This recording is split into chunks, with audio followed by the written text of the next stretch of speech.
The first thing I saw when I opened the emergency shelter door wasn't a rescue team. It was an armada. Hundreds of alien warships hovered above the shattered valley where I had made my last stand.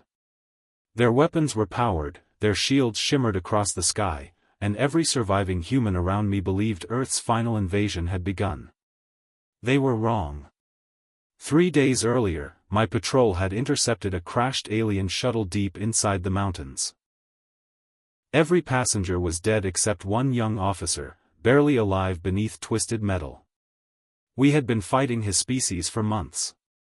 My commander ordered me to leave him behind. I couldn't. Something in his frightened eyes reminded me that soldiers rarely choose the wars they fight. I carried him nearly 15 miles through freezing storms, using my last medical supplies to keep him alive. He never learned my language, and I never understood his. Yet somehow, silence became enough. For 2 days, we hid together while enemy drones searched the forests. He recovered just enough strength to walk beside me. Then the hunters found us. The drones weren't looking for humans anymore. They were hunting him. The young alien shoved a glowing crystal into my hands and pushed me toward safety. Before I could stop him, he stepped into the open, drawing every drone away from me. The explosion echoed across the mountains. When I reached him, there was nothing I could do. He looked at me one final time, managed a faint smile, and whispered words I couldn't understand before the light faded from his eyes. I buried him myself beneath a ridge overlooking both our battle lines. I placed his strange crystal on the grave, believing it was simply a family keepsake. I was terribly mistaken. Now the fleet had arrived. A massive command vessel descended until it nearly touched the valley floor. Thousands of armored alien soldiers marched into perfect formation. At their center stood 2 towering figures wrapped in silver ceremonial armor. Every weapon on Earth targeted them. None fired. The older figure walked directly toward me. A translator drone floated beside him. "You are Sergeant Daniel Hayes?" "I am." "You buried our son." The word struck harder than any weapon. I lowered my head. "I'm sorry. I couldn't save him." For several long seconds, nobody moved.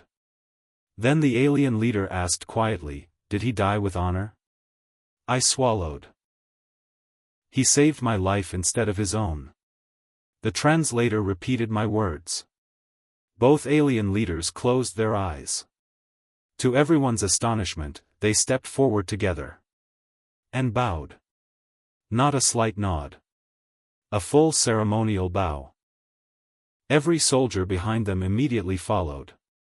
Thousands of warriors lowered themselves in complete silence. The valley became still.